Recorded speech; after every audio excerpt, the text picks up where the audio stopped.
시청자 여러분 안녕하십니까? 코로나19 사태가 장기화되면서 나라마다 재정을 적극적으로 풀어 위기에 대응하고 있습니다. 그렇지만 나라 빚의 증가 속도가 빨라지자 정부가 한국형 재정준칙을 도입해 국가 채무 비율과 통합 재정 수지를 관리하겠다고 밝혔습니다. 이 같은 정부 방침에 말이 많습니다. 적극적인 재정이 필요한 코로나19 상황에서 왜 이런 얘기가 나오는지, 또 도입 시기와 그 실효성을 두고도 논란입니다. 이번 주 이슈 인사이드에서는 한국형 재정준칙의 필요성을 살펴보고 쟁점 사항을 토론해봅니다. 또 독감 예방주사 사망 사례가 이어지면서 시민들의 불안감이 커지고 있는데요. 잇따른 독감 예방주사 사망자 발생 소식과 월성 원전 1호기 감사 결과와 탈원전 공방 등 한 주간 의미 있었던 뉴스도 살펴보겠습니다. LG 오브제 컬렉션. 오브제로 인테리어하다. I like digging holes and hiding things inside them. When I grow old, I hope I won't forget to find them. 'Cause I've got memories and travel like gypsies in the night. I build a home and wait for someone to tear it down. Then pack it up in boxes, head for the next town running. 'Cause I've got memories and travel like gypsies in the night. 이것은 기술의 정점에서 만난 가장 아름다운 오브제. 모을수록 더할수록 당신의 공간을 새롭게 완성하다.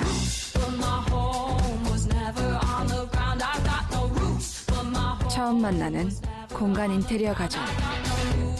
LG 오브제 컬렉션. 머리 다 빠지겠다. 팔씨들로 꽉 잡았죠. 덜 빠지지? 굵어졌지? 역시 다른데요? 풍성해지니까 스타일이 사네. 천연 성분 약용 효모가 모발을 풍성하게. 6년 연속 판매 1위. 탈모엔 시작부터 한시드.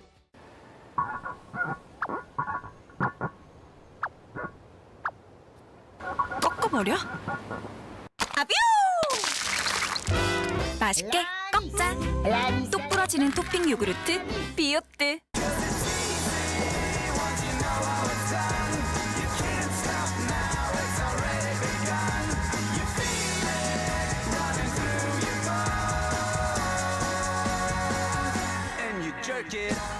당신의 마지막 모험은 언제였는가? 그토록 기다렸던 모험의 기회가 온다. 지프 최대 20% 할인. 놓쳐선 안 될 기회를 잡아라. Black Fridays. Jeep.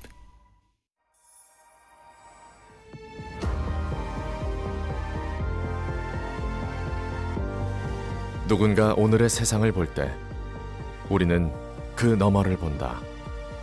아우디.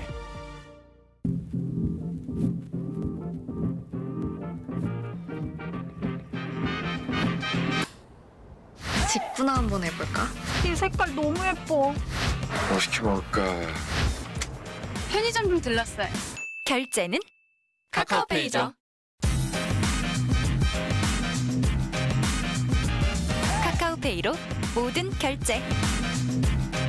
결제는 카카오페이. 목표를 향한 호흡. 한계를 넘어선 호흡으로 정점에 서다. Top of the game. The new Volvo S90.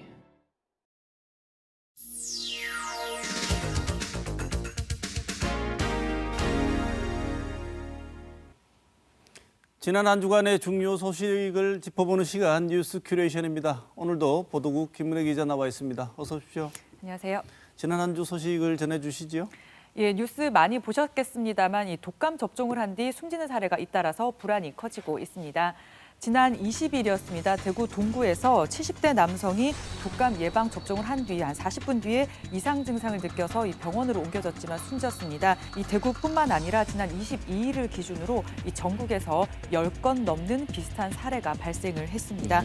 이 나이, 지병 여부는 다 다르지만요. 이 공통점은 숨지기 전에 독감 예방 접종을 했다는 겁니다. 이 보건당국의 경우 이 숨진 이들이 이 상온 유통이 됐거나 이 백색 입자가 문제가 됐던 백신을 접종한 건 아니다. 아니다. 그리고 같은 의료기관, 같은 백신을 접종한 다른 사람들에게서는 이상 반응 신고가 없었다라고 밝혔습니다.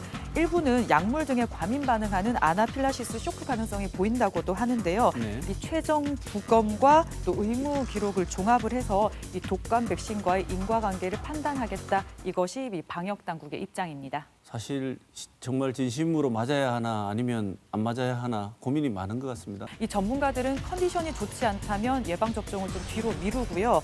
그리고 접종 후에는 한 30분 정도 의료기관에 머물면서 이상 반응을 체크하라 이렇게 조언을 하고 있는데요. 이것 또한 의료 현장에서 잘 지켜지지 않아서 조금 지켜져야 될 것 같습니다. 이 독감은 치료제가 있기 때문에 이 건강하면 맞지 않아도 된다 이런 말이 요즘 불안이 커지고 있는 가운데 나오고 있어요. 네. 이 결국 접종을 할지 말지 선택하는 것은 개인의 몫이 되겠지만 이 사회 전반에 걸친 불안을 해소하기 위해서는 역학조사가 철저하게 이루어져서 잘 설명이 돼야 될 것 같습니다. 네, 걱정이 많이 되시겠습니다만 이런 때일수록 사실 우리가 의지할 수 있는 건 전문가들의 의견인 것 같습니다. 네. 다음 소식 전해주시죠. 네, 감사원이 월성 1호기 조기 폐쇄 과정에서 이 계속 가동했을 때의 경제성이 낮게 책정됐다 이런 감사 결과를 공개했습니다. 이 탈원전을 두고 공방이 다시 가열되고 있습니다. 감사 결과의 핵심은 월성 1호기를 조기 폐쇄하는 과정에서 이 계속 가동했을 때의 경제성을 너무 낮게 평가를 했다는 겁니다. 수익은 낮게 추정한 반면에 비용은 과다하게 추정했다는 건데요. 하지만 안전성, 지역 수용성 등은 감사 범위가 아니라서 이 조기 폐쇄에 대한 타당성을 판단하는 데는 한계가 있다 이렇게 밝혔습니다. 네, 국내의 두 번째 원전이죠. 월성 1호기. 오랜 시간 동안 정말 탈원전 논란의 중심에 서 있는 것 같아요. 경주 양남면에 있는 월성 1호기는 1983년 4월에 상업 운전을 시작을 했습니다. 그리고 설계 수명이 30년으로 2012년 11월에 수명이 끝나서 가동이 중단됐었는데요. 2015년에 원안위가 이걸 승인을 해서 같은 해에 운전이 재개됐습니다. 하지만 시민환경단체가 이 재개 무효 소송을 냈고 법원이 수명 연장 취소 판결을 했습니다. 네. 이 와중에 이게 항소했던 한수원이요.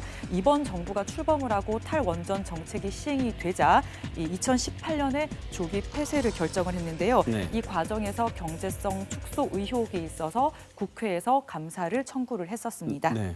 이 감사 결과가 나오고 난 뒤에 단순히 경제성 문제만이 아니고 탈원전 정책 자체에 대한 논란이 다시 가열되고 있죠. 정치권은 팽팽히 나뉘고 있습니다. 민주당은 경제성 평가 결과의 신뢰성 저하라는 의견이 있었을 뿐 전체적으로 경제성 평가가 잘못됐다는 지적은 없다 이런 의견이고요. 정의당도 이번 감사 결과는 월성 1호기 폐쇄를 번복하는 결정이 아니라면서 이 야당에게 유리한 정쟁거리로 간주를 해서 무의미한 이전 투구를 하지 말라 이렇게 지적을 했습니다. 네. 하지만 국민의힘은 문재인 정부의 탈원전 정책에 대한 실질적인 사망 선고라면서 이 대통령 공약을 지키기 위해서 무리하게 밀어붙였던 탈원전 정책을 폐기를 하고 이 대한민국 원전 산업 부활을 위해서 노력하라고 맹공격을 했습니다. 네. 이 지역에서는 월성 1호기와 함께 이 탈원전 정책으로 건설이 중단됐던 울진의 신한울 3, 4호기 재개 여부에도 관심이 쏠리고 있습니다. 네. 이 최근 일본이 후쿠시마 원전 오염수를 이 해양에 방류할 거다 이런 방침이 뉴스에 보도가 되면서 지금 우려가 많이 높은 상황인데요. 이 원전이 가장 많이 집중된 이 우리 지역에서 이 원자력 에너지에 대한 경제성 그리고 안전성에 대한 판단은 여야 보수 진보를 떠나서 좀 냉정하게 이루어져야 되지 않을까 조심스럽게 의견을 내봅니다. 네. 감사원 결과를 보면 다소 지적할 내용들이 있는 건 사실이죠. 네, 그렇습니다. 지적할 것은 지적해야 하겠지만 탈원전 문제를 정치 쟁점화하는 것은 옳지 않아 보입니다. 네. 다음 소식 전해주시죠. 27일부터 부동산 규제 지역에서 주택을 살 경우에 이 가격에 상관없이 자금 조달 계획서를 의무적으로 내야 합니다. 부동산 거래 신고 등에 관한 법률 시행령 일부 개정안이 국무회의를 통과했습니다. 이 대구에서는 투기 과열 지구인 수성구가 해당이 되는데요. 이전까지는 9억 원이 넘는 주택을 거래할 때만 증빙 서류를 내야 됐지만 이제부터는 가격에 상관없이 수성구에 집을 살 경우에 이 자금 조달 계획서뿐만 아니라 이 기재의 내용을 증명할 수 있는 증빙 서류를 내야 됩니다. 예를 들면 주식을 팔아서 집을 살 경우에는 주식거래 내역서를 내야 되고요. 그리고 부동산을 처분해서 그 대금으로 집을 산다면 부동산 계약서를 함께 제출을 해야 합니다. 상당히 빡빡해졌는데요. 네. 이번 조치가 취해진 건 아무래도 그동안 편법이 많이 있었고 그다음에 시장 과열이 일어났다는 판단 때문에 그렇겠죠? 네, 그렇습니다. 이 자금을 부모로부터 지원을 받았다던가 뭐 출처가 불분명한 돈, 그리고 소득세 신고를 안 한 돈, 이런 경우에는 이제는 현금이 있어도 주택을 매입 자체가 불가능해질 수 있습니다. 이 시장 과열을 야기하는 갭 투자를 좀 차단하고요. 이 편법 증여를 줄여서 부동산 양극화를 줄일지가 관건입니다. 불법 증여에 있어서 문턱 역할을 할 거다, 이런 전망도 있고요. 업계에서는 당장 시장에 큰 영향은 없겠지만 이 매수 심리를 위축시킬 요인이 된다, 이렇게 판단을 하고 있는데요. 이 9억 원 이상 주택 거래가 올해 7월 132건에서 9월에 103건으로 조금씩 감소하고 있는데, 이런 조치가 매수자에게 이 감시당하는 기분을 주고, 안 그래도 새 임대차법 시행으로 시장이 위축돼 있는데 더 위축시킬 우려가 있다, 이런 업계의 반응을 보도한 언론도 있었습니다. 앞서 말씀을 하셨는데 부동산 양극화란 말이 있지 않습니까? 네. 신혼부부 특별 공급, 이렇게 이런 말들 참 좋은 말인데, 이런 특별 공급도 분양시장이 이른바 금수저들이 훨씬 유리한 상황으로 돌아가고 있다면서요? 예, 그렇습니다. 이 국민의힘 김상훈 의원에 따르면 지난 2018년부터 올해 7월까지 3.3제곱미터당 평당 분양가가 1,900만 원 이상인 단지 신혼공급, 특별공급 당첨자 중에서 이 30대가 80% 그리고 20대가 11%가량으로 나타났습니다. 뭐 신혼 특별공급이니까 20, 30대가 비율이 높은 게 당연하지 싶으시겠지만요. 자격 요건상 혼인 7년 이내의 무주택자, 그리고 월 평균 소득이 도시 근로자 가구의 120%, 그러니까 3인 가구 기준으로 월 650여만 원인데요. 이 자격 요건으로 보면은 매입 자금을 소득으로만은 메꾸기 어렵습니다. 요즘에 대출도 잘 안 되잖아요. 그렇기 때문에 결국은 기본 현금 자산이 많거나 이 부모 찬스를 활용할 수 있는 특정 계층의 접근이 커질 수밖에 없는 구조입니다. 그리고 이 공공분양 신혼특공의 경우에는 자산 제한이 있어요. 근데 민영 신혼특공은 자산 제한이 없기 때문에 자산 제한 기준이 마련돼야 된다, 이런 지적도 나오고 있습니다. 어느 정부가 와서 뭘 해도 집값은 못 잡는다, 이런 얘기가 있을 정도로 부동산 시장 정말 민감하고 복잡한데요. 이런 관련 규제와 제도가 이 부동산 양극화를 줄이고 이 시장 투명성을 좀 높일 수 있을지 지켜봐야 되겠습니다. 지금까지 이번 주 주목할 만한 뉴스 짚어봤습니다.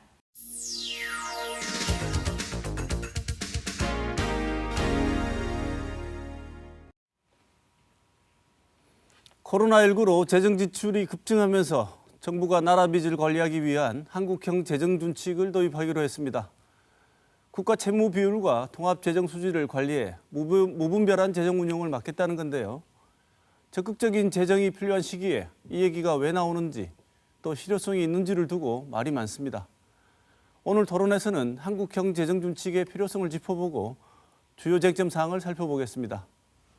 먼저 오늘 나와주신 두 분 패널 소개하겠습니다. 계명대 세무학과 이영환 교수 오셨습니다. 어서 오십시오. 네, 반갑습니다.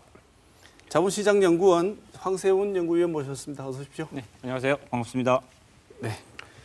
본격적인 토론에 앞서 먼저 정부가 제시한 한국형 재정준칙의 주요 내용이 뭔지 손은민 기자가 정리한 리포트를 보시고 토론을 시작하도록 하겠습니다. 보시죠. 정부가 한국형 재정 준칙을 도입하기로 했습니다. 재정 준칙은 재정의 지속 가능성을 유지하기 위해 국가 채무와 재정 수지에 일정한 한도를 부여하고 준수하기 위한 방안입니다. 정부는 늘어나는 나라빚을 관리하고 미래를 위한 재정 여력을 축적하기 위해 재정 준칙이 필요하다는 점을 강조했습니다. 인구 구조의 변화와 복지 성숙도의 진전, 남북 관계의 특성 등 여러 요인 고려 시 중장기적으로는 재정 건전성 관리 및 재정 여력 축적이 기묘하다고. 지난 5일 정부가 발표한 한국형 재정 준칙의 핵심은 GDP 대비 국가 채무 비율을 60%로 하고 나라 전체 수입에서 지출을 뺀 통합 재정 수지의 적자 비율을 3% 이내로 관리하겠다는 겁니다. 다만 국가 채무 비율과 통합 재정 수지 중 한 지표가 기준치를 넘더라도 다른 지표로 보완할 수 있도록 융통성 있게 운영한다는 계획입니다. 또 코로나19와 같은 대규모 재해나 글로벌 경제 위기 등이 발생하면 준칙 적용을 면제하거나 기준을 완화하는 예외 규정을 두기로 했습니다. 도입 시기는 코로나19 상황이 지속되고 있는 점을 고려해 5년 뒤인 2025년으로 정했습니다. 하지만 정부가 마련한 재정 준칙이 다소 느슨하고 도입 시기도 늦다는 비판도 있습니다. 채무 비율과 재정 수지 기준을 시행령에 위임해 5년마다 재검토한다는 건데 정치 상황에 따라 언제든 변경될 수 있기 때문입니다. 여야의 비판도 이어지고 있습니다. 여당은 코로나 극복을 위해서는 재정 확대가 필요하다는 입장이고 야당은 재정 준칙 도입 시기가 늦고 예외 조항 기준이 모호하다고 지적하고 있습니다.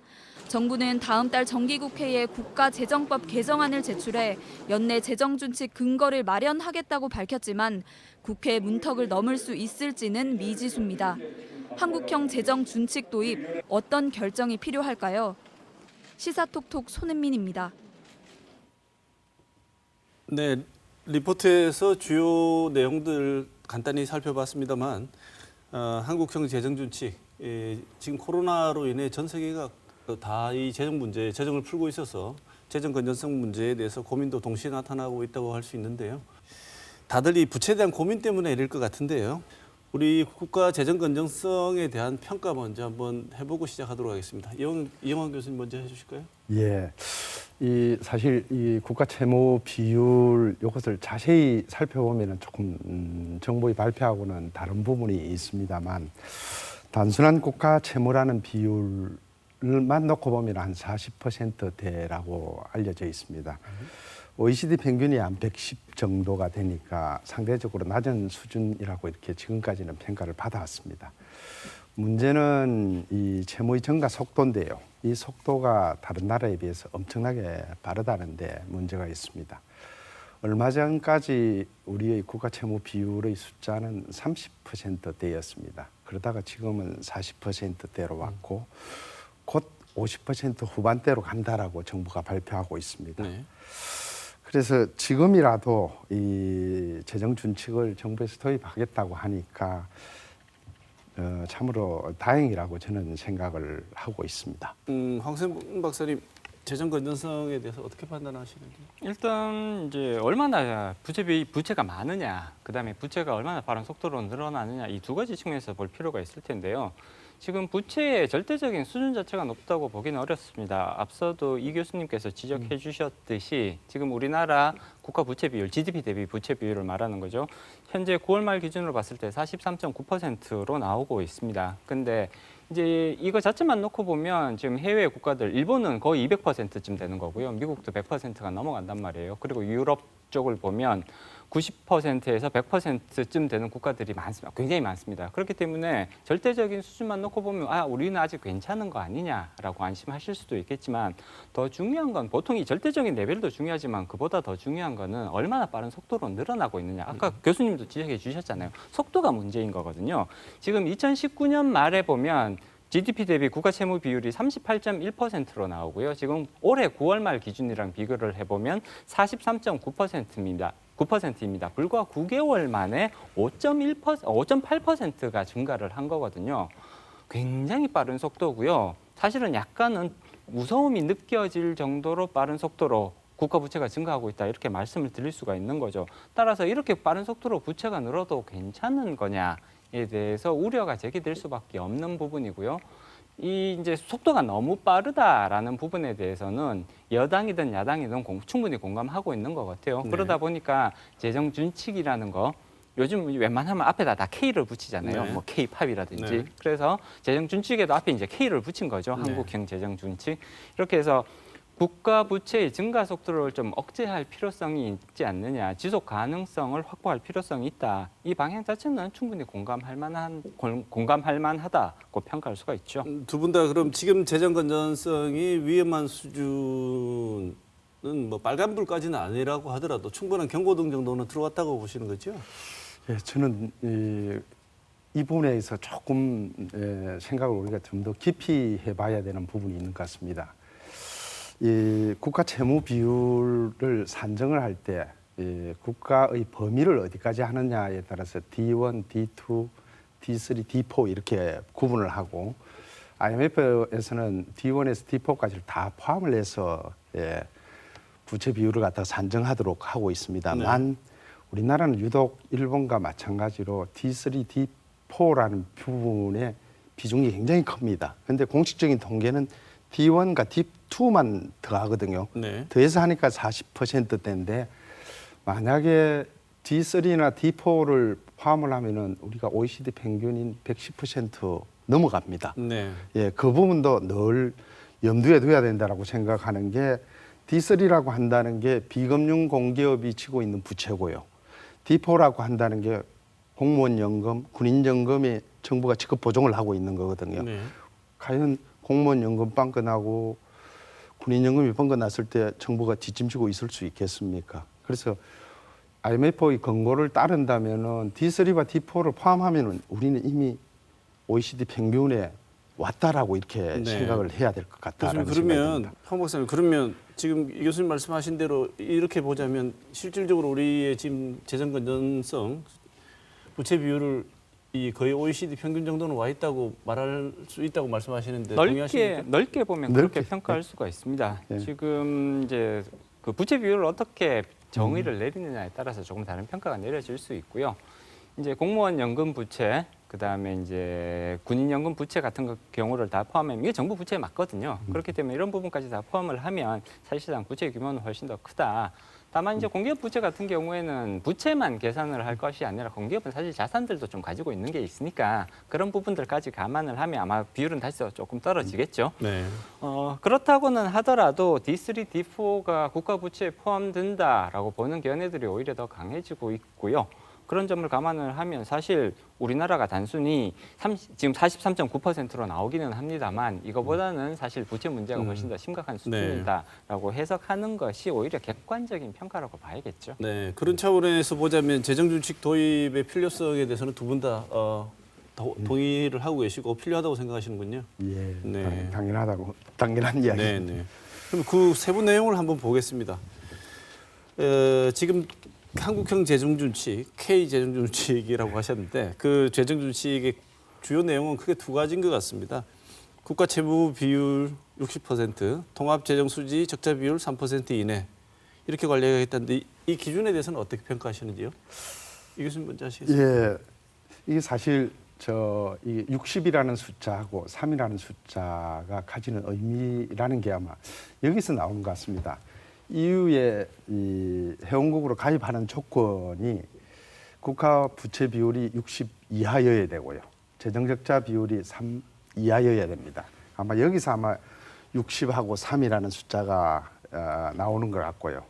이게 60하고 3이라는 숫자가 적절한 숫자인지는 차치를 하고라도 사실 여기서 주의 깊게 봐야 되는 게 통합재정 수지인 것 같습니다. 우리나라가 상대적으로 지금까지 재정이 건전하다라는 이야기를 들었던 이유 중 하나가 관리재정 수지였습니다. 네. 이 부분을 갖다 굉장히 축소시킨 통합재정 수지를 이번에 들고 나왔거든요. 이 통합재정 수지는 이 관리재정 수지에다가 연금재정을 포함시키는 겁니다. 네. 연금재정이라고 한다는 것은 당분간 우리나라에서는 플러스로 나올 수밖에 없습니다.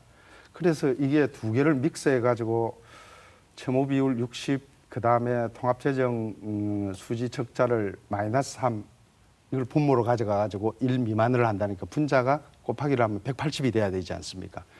그런데 그 곱하기 하는 통합재정 수지는 마이너스 3이 아니라 이건 한동안은 플러스로 나올 수밖에 없으니까 사실은 그런 의미에서 이게 왜 들어왔는지 진짜 준칙이라고 하면은 지키기 위해서 하는 것인데 이게 도대체 지키려고 하는 것인지 아니면은 많은 의구심을 알겠습니다. 가지게 되는 그런 부분인 것 같습니다. 별로 이 재정 건전성을 유지하기 위한 의지가 담겨 있는 것으로 보이지 않는다는 말씀이시죠? 저는 그렇게 해석이 될 수도 있다라고 보입니다. 황 박사님 어떻게 평가하십니까? 저는 생각은 조금 다릅니다. 물론 이제 통합재정 수지, 그다음에 국가 채무 비율 이거 자체가 절대적인 내지는 가장 베스트냐라고 하면 여기는 다양한 의견이 존재할 수 있죠. 더더군다나 이제 앞서 이 교수님이 얘기해 주셨듯이 D3 부분에서 그러니까 정부 채무로는 분류가 안 되지만 공기업 채무로서 정부 채무를 대신하게 만들어버리는 뭐 이런 가능성들도 충분히 있는 거거든요. 사실 이전 정권에서 그런 사례들이 실제로 존재를 해왔었고요.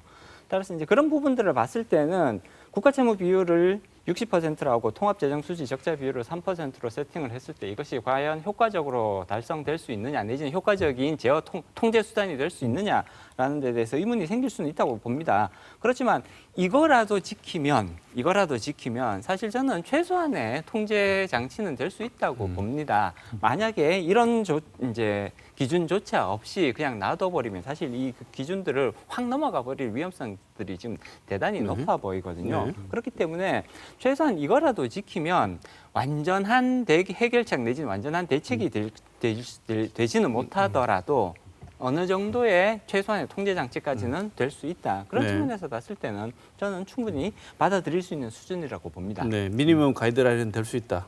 지금 전 세계가 동시에 코로나를 극복하기 위해서 재정 지출을 확대할 수밖에 없고 그것이 가장 강력한 대응 수단이 되고 실제로 우리도 그게 효과를 발휘하고 있다는 뭐 반대 흔적들도 나오고 있는데 지금 상황은 어쩔 수 없는 상황 아니냐. 그래서 예외 사항을 좀 둔 것 같아요. 예외 조항을 실제 제정한다는 것 내에서도 이 예외 상황을 두는 것에 대해서는 어떻게 생각하십니까? 일단 예외 상황은 둘 필요는 있다고 봅니다. 사실 이제 말씀해 주셨듯이 코로나 같은 것들이 닥치면 사실 가장 효과적인 대응은 재정을 확대하는 정책이거든요. 그리고 해외를 살펴보면 다른 국가들도 다 이번 코로나19를 맞이해서 재정을 확대하고 있습니다. 이렇게 예를 들어서 이제 다른 국가들은 다 재정을 적극적으로 확대를 해서 여기에 이제 피해에 적극적으로 대응을 하는데 만약에 우리는 안 하고 있다. 그러면 사실은 상대적으로 우리가 굉장히 뒤처지는 효과로 연결될 수밖에 없는 거거든요. 그렇기 때문에 다른 국가들이 다 하고 있으면 적당히 거기에 보조를 맞춰서 내지는 비슷한 속도로 내지는 비슷한 규모로 재정을 확대하는 것 자체는 오히려 긍정적으로 평가를 해볼 수가 있죠. 따라서 예외 조항을 두는 거는 당연히 필요하다고 볼 수가 있습니다. 다만 예외 조항을 어떤 식으로 두느냐는 이제 크게 영향을 미칠 것 같은데 대규모 재해인 경우에는 예외 조항으로 이제 인정을 하고 있습니다. 근데 그러면 이제 과연 대규모 재해를 어디까지를 대규모 재해로 볼 거냐? 코로나19 같은 경우는 굉장히 명확하죠. 누구나 이건 대규모 재해라고 인정을 합니다. 근데 이제 이전에 2008년에 이제 글로벌 금융위기가 있었죠. 네. 그리고 아마 2008년에 글로벌 금융위기 같은 게 다시 발생을 한다면 아마 누구나 또 수긍을 할 거면 대규모 재해다.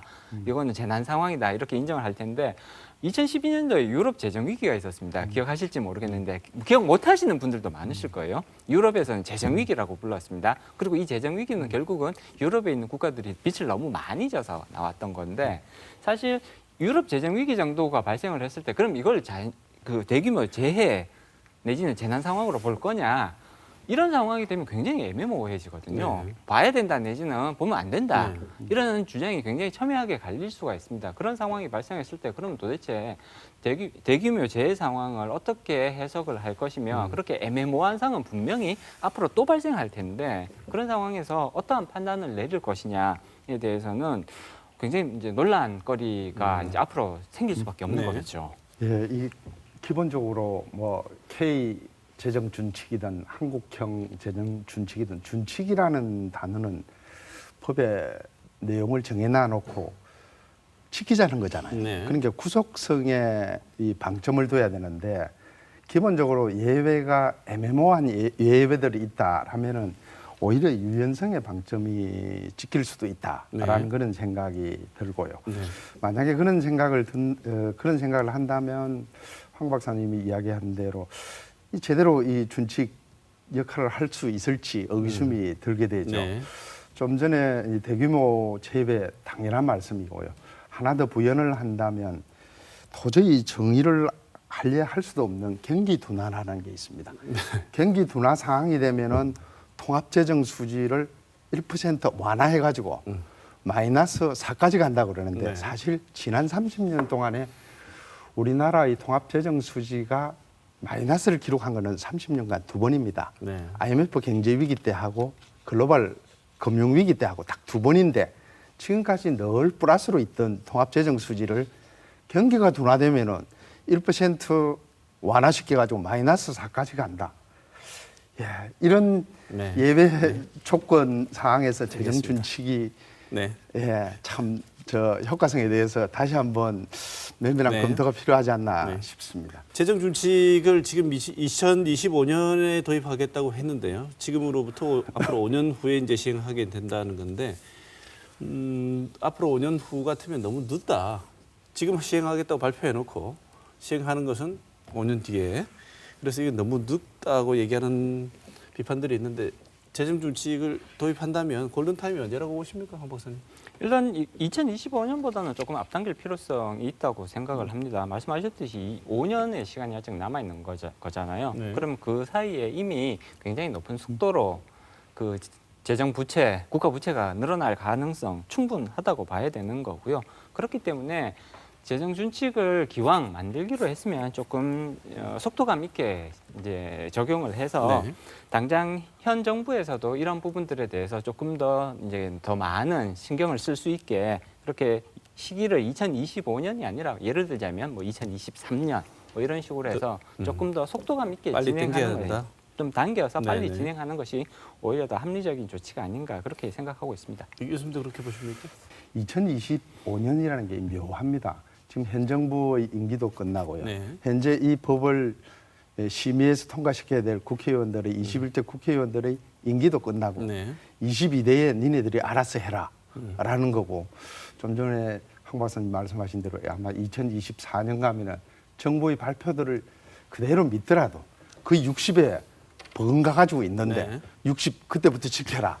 이건 조금 아니지 않나라는 그런 생각이 듭니다. 두 분 말씀 들어보면 25년부터 시행하겠다는 얘기는 취지를 아무리 좋게 고려해도 무책임할 수 있는 시기다. 좀 더 땡길 필요가 있다는 말씀으로 듣겠습니다.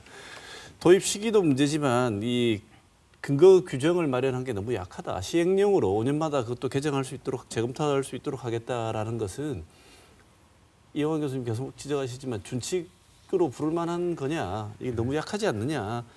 라는 지적들이 있는데 근거 규정이 어떻다고 평가하시는지 이영환 교수님 먼저 짧게 주실까요? 모법으로 가져가는 게 아마 국가재정법이고요. 네. 그 구체적인 내용을 시행령에 담기로 했다. 그 이유를 기재부에서는 유연성 확보 차원이라고 하는데 네. 이게 준칙은 구속성이 생명인데 유연성을 확보하기 위해서 이렇게 시행령에 담겠다라는데 참으로 이게 저로서는 이해하기가 좀 쉽지가 않습니다. 만약에 시행령에 담아 놓으면은 행정부 마음대로 고칠 수 있지 않습니까? 네. 그러면은 진정한 의미의 재정 준칙은 아니겠죠. 준칙이 잘 지켜지는 나라로 독일을 예를 많이 듭니다. 네. 전 세계의 159개 국가에서 이 재정 준칙을 도입 운영을 하고 있다라고 기획재정위원회 이 국가재정법 검토 보고서에 나와 있더라고요. 그 중에 법률에 근거를 둔 나라가 103개국이더라고요. 네. 독일은 이 법률 중에서도 헌법에 명기되어 있습니다. 네. 헌법에 명기를 해가지고 아주 구속력을 강화시키고 있는데 이렇게 구속력을 갖다 강화시키고 있다 보니까 코로나19 같은 적극적인 재정이 필요할 때 사실 유럽에서 가장 적극적으로 대응하는 나라가 독일이 됩니다. 재정을 갖다가 건전하게 가져가야만 코로나19 같은 위기 상황에 적극적으로 대응할 수 있는 것이 평소에 펑펑 다 써버리고 이제 뭐 빚내서 어떻게 쓰자라고 한다는 것은 말이 되지 않는다라는 생각이고요. 아마 여기에 이제 시행령으로 이렇게 갖다 놓다 보니까 다소 논란의 소지가 있을 것 같으니까 검토하는 주기를 정해가지고 5년마다 이제 검토할 수 있도록 하는데 이것도 구속력이 없는 것은 마찬가지입니다. 그래서 저는 정권 차원에서 도저히 손을 볼 수 없고 지속 가능한 원칙을 만들기 위해서는 이 시행령이 아니라 법률로 가져와야 된다라고 그렇게 생각을 합니다. 네, 황 박사님은 어떻게 보십니까? 근데 저도 구속력을 가지기 위해서는 조금 더 상위 규정에서 국가 채무와 관련된 부분들을 규정할 필요성이 있다고 봅니다. 결국은 국가재정법을 통해서 규정을 하는 것이 오히려 더 합리적인 조치라고 볼 수가 있고요. 사실 법률에 의한다고 하더라도 고쳐야 될 때가 자주 오거든요. 사실은 예를 들어 가장 이제 대표적인 국가가 미국이잖아요. 미국 같은 경우에는 이제 국가 채무 한도를 법령에 의해서 정하도록 되어 있습니다. 쉽게 말하면 우리나라 국가재정법과 유사한 법에 의해서 이제 법령에 의해서 국가 채무 한도를 정해놓는데 이거 자주 고치거든요. 사실은 물론 여야 미국에서도 민주당과 공화당의 합의가 필요하죠. 그렇지만 이걸 고치지 않으면 생길 수 있는 그런 문제 그런 것들을 감안을 했을 때 고쳐야 되는 상황이 되면 여야 합의에 의해서 보통은 고칩니다. 따라서 법령에 의해서 법률에 의해서 이런 한도들을 정해 놓았을 때조차도 사실상 여야 합의 그리고 국회의 동의를 얻어서 그런 것들이 고쳐지는 해외의 사례들을 살펴본다면 사실은 우리나라에서도 유사하게 법률에 의해서 이런 부분들, 재정 준칙에 필요한 숫자들 그리고 그 과정 절차들을 가져가는 것이 오히려 더 합리적인 조치라고 봐야 되는 것 같고요. 앞서 이 교수님께서도 말씀해 주셨지만 시행령이라고 하면 사실 이제 국무회의를 거치면 되는 거잖아요. 그렇기 때문에 이 부분에 있어서는 조금 더 국민의 대표성을 가지는 국회의 동의를 얻도록 이제 국회의 동의를 얻는다는 것은 그만큼 더 어렵게 만든다는 얘기지 않습니까? 그래서 이 부분은 다시 한번 조금 이제 검토가 필요한 부분이 아닌가 그렇게 판단하고 있습니다. 이런 재정 준칙을 야심차다고 할 수 있겠죠. 한꺼번에 다 모아서 정부가 재정을 걱정하는 모습을 보이기 위해서 경제부 총리가 발표를 하면서 그 많은 우리 그 경제 관료들 훌륭하신 분들이 해외에서 이런 구속성을 가지고 진행하는 걸 몰랐을 리도 없고 다 알고 계실 텐데 왜 이것을 시행령 정도로 그냥 구속성을 적은 형태로 도입을 하려고 할까요? 굳이 이해를 한다면 우리가 이 코로나19에 대해서 재정의 역할이 성공적으로 수행을 했다라고 평가를 받고 있고 그 부분에 방점을 찍다 보니까 유연성에 방점을 찍은 거 아닌가라는 그런 생각은 해봅니다. 그런 점 때문에 그런지 지금 코로나19에 이런 비판들이 있습니다. 지금 이 시기에 굳이 재정 악화라는 증가 속도가 굉장히 위협적이라고 두 분 다 말씀을 하셨지만 그래도 지금 더 중요한 것은 지금 상황에서도 사회 안전망에서 벗어난 분들이 많이 있고 그걸 도떻게 하기 위해서는 재정이 필요한데 지금 상황에서 이 재정 준칙이라든지 이런 걸 통해서 재정 지출의 압박처럼 보이는 이런 논의들을 도입할 필요가 있는가 이런 비판하시는 분들도 있는데 이런 비판에 대해서는 어떻게 보십니까, 황 목사님? 저는 오히려 지금이 적정한 시기라고 판단을 내리고 있습니다. 코로나19에 대한 대응 과정, 사실 이제 코로나19가 언제까지 갈 거냐가 굉장히 중요한 요소기는 하죠. 근데 이제 해외에서 백신 개발에 대한 임상 3번째 단계를 통과했다. 이런 뉴스들이 계속해서 이제 업데이트가 되고 있단 말이에요. 그렇기 때문에 머지않아서 올해 12월 내지는 내년 1월 정도 되면 아마 코로나 백신이 사실 이제 긴급 사용 승인이 날 가능성들이 지금 제기가 되고 있습니다. 이 얘기인즉슨 결국 코로나19는 내년 1분기 정도에는 이제 쉽게 말하면 이제 거의 마지막 단계로 이행할 가능성들이 높아진다라는 거고요. 그렇게 된다면 결국은 그동안은 우리가 코로나에 대한 대응 과정에서 일단 빛을 끌어서 쓰는데 급급했다면 이제 지금부터는 슬슬 여태까지 이렇게 끌어쓴 빚 이거 과연 괜찮은 거냐? 여기에 빚에 대한 이제 통제 장치들을 마련하는 작업들을 오히려 시작해야 될 타이밍이라고 볼 수가 있습니다. 그렇기 때문에 지금 당장은 아직까지는 계속해서 어려움이 이어지고 있죠. 그렇지만 이러한 어려움이 계속 내년 연말, 예를 들어 내년 연말까지 가는 것이 아니라 오히려 내년 1분기 내지는 길어도 상반기 중에는 어느 정도 그 해결의 실마리가 나타날 가능성들이 높아지고 있습니다. 그렇다면 지금까지 빠른 속도로 우리가 끌어당겨서 쓴 부채들 다시 한번 여기에 대한 평가 필요하고요. 그리고 이러한 것들이 지속 가능성을 가질 수 있도록 거기에 대한 적절한 통제 장치를 넣는 것 이런 부분들은 사실 지금 그런 고민들을 시작해 주는 것이 맞다고 봅니다. 네. 그런데 이 재정준칙이란 그 발표가 나오고 난 뒤에 재정하겠다는 발표가 나오고 난 뒤에 여당은 코로나19로 인해서 지금 확장 재정이 필요한 시기에 지금 무슨 얘기를 하고 있냐 이런 비판들이 좀 있는 것 같고요.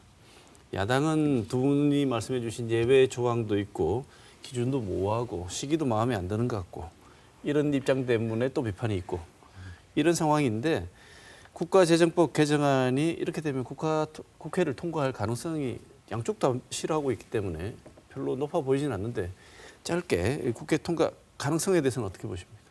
이 문맥상으로 보면은 그렇게 보일 수도 있습니다. 그러나 이 구조상으로 보면은 다 당정 협의를 갖다가 거쳤고 그러면 기재부가 당연히 여당하고 서로 교감을 했을 거고요. 그렇다면은 지금 국회가 여대에 야소지 않습니까? 그래서 국회를 통과하는 데는 저는 개인적으로 큰 문제가 없을 걸로 생각이 됩니다. 그렇게 보십니까? 저도 개인적으로 국회 통과 자체는 그렇게 문제가 될 가능성이 낮아 보인다라고 봐야 될 것 같고요. 사실 여당이나 야당이나 반대의 목소리를 내고 있지만 입장이 바뀌었으면 또 똑같은 반대의 목소리 서로 이렇게 여당 뒤집어도 결국은 똑같은 소리를 했을 것 같거든요. 그렇기 때문에 필요성 자체에 대해서는 다들 인정하는 분위기라고 볼 수가 있습니다. 필요는 하다. 다만 이제 세부적인 사안에서 조금 이제 이견들이 갈리고 있는 뭐 그 정도의 상황이라고 해석을 하는 것이 맞을 것 같고요. 따라서 약간의 이제 추가적인 보완 내지는 수정 작업들이 이루어지겠죠. 그렇게 된다면 국회에서는 통과될 가능성이 훨씬 더 높다고 예상하고 있습니다. 네. 자, 그렇다면 좀 더 온전하고 제대로 된 모습으로 국회를 통과해야 될 텐데요. 한국형 재정준칙 도입과 관련해서 뭐 해외는 이런 사례들 뭐 참고하셔서 말씀해 주셔도 좋고요. 오늘 말씀 못하신 내용이나 다시 한번 강조하시고 싶은 말씀 있으시면 마무리 발언으로 짧게 한 1분 내외로 말씀을 좀 주실까요? 이 교수님 먼저 하시겠습니다. 지금 마련된 이 재정 준칙을 보면은 재정 건전화보다는 오히려 지난 IMF 외환위기 수준의 재정 적자 마이너스 3.5인가요? 재정 적자를 지속할 수 있는 근거로만 확보시켜 준 거 아닌가라는 생각을 금할 수 없습니다. 이마저도 정확하게 정의되지 않는 경기 둔화라는 단어 등 정치권이 마음만 먹으면은 얼마든지 비켜나갈 수가 있게 되어 있습니다. 그래서 실효성이 부족하다라는 비판을 받을 수밖에 없을 것 같습니다. 다만 정부가 이 재정 준칙의 필요성을 공식화한 것은 매우 고무적인 일이라고 평가를 하고 싶습니다. 일단 재정 준칙의 마련 자체는 굉장히 긍정적으로 평가할 수 있다라고 봐야 될 것 같고요. 2012년에 유럽의 일부 국가들이 재정 적자가 누적되었을 때 어떠한 어려움을 겪는지는 우리가 이미 경험을 했단 말이에요. 우리에게 충분히 나타날 수 있는 그런 현상이라고 볼 수가 있습니다. 따라서 국가 재정의 건전한 관리는 굉장히 중요한 의미를 가진다. 경제 성장에 있어서도 중요한 요소라고 볼 수가 있습니다. 따라서 국가 재정이 지속 가능하도록 건전하게 관리가 될 수 있도록 합리적인 재정 준칙의 마련은 대단히 중요한 사안이라고 볼 수가 있는 것이고요. 실효성을 강화하는 방향으로 추가적으로 보완해서 잘 국회에서 통과되었으면 좋겠습니다. 네. 오늘 두 분 말씀을 들어보면 위기 상황에서 재정을 지렛대로 사용해서 위기 극복하는 것은 반드시 필요하지만 장기적인 관점에서 재정을 관리하지 않으면 크나큰 위기로 다가올 수 있다는 것 역시 우리가 명심해야 될 것 같습니다. 오늘 좋은 토론해 주신 이영환 계명대 세무학과 교수님 그리고 황세훈 자본시장연구원 연구위원 두 분 오늘 토론 감사드리겠습니다. 오늘 토론 여기서 마치겠습니다. 고맙습니다.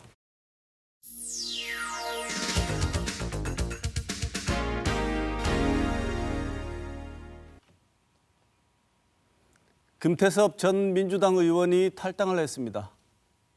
그동안 당론과 당의 열성 지지자들과 반대되는 소수 의견을 여러 번 제기했던 일과 무관치 않아 보입니다.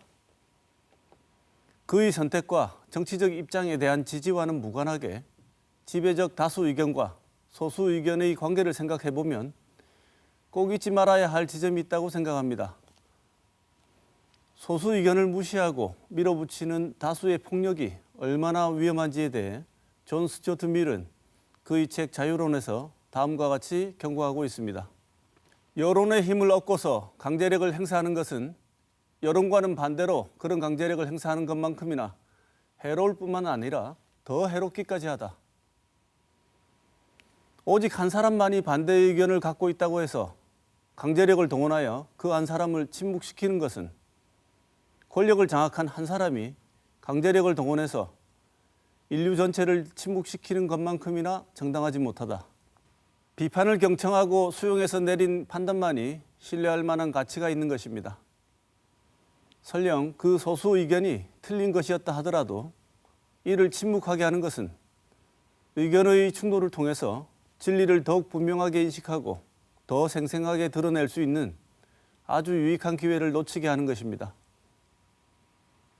너의 의견이 어떤 것이냐 보다 너는 어느 편인가를 묻는 물음은 질문이 아니라 우리 사회에 너무도 광범위하게 퍼져나가는 질병처럼 보입니다. 이번 주 시사톡톡은 여기서 마치겠습니다.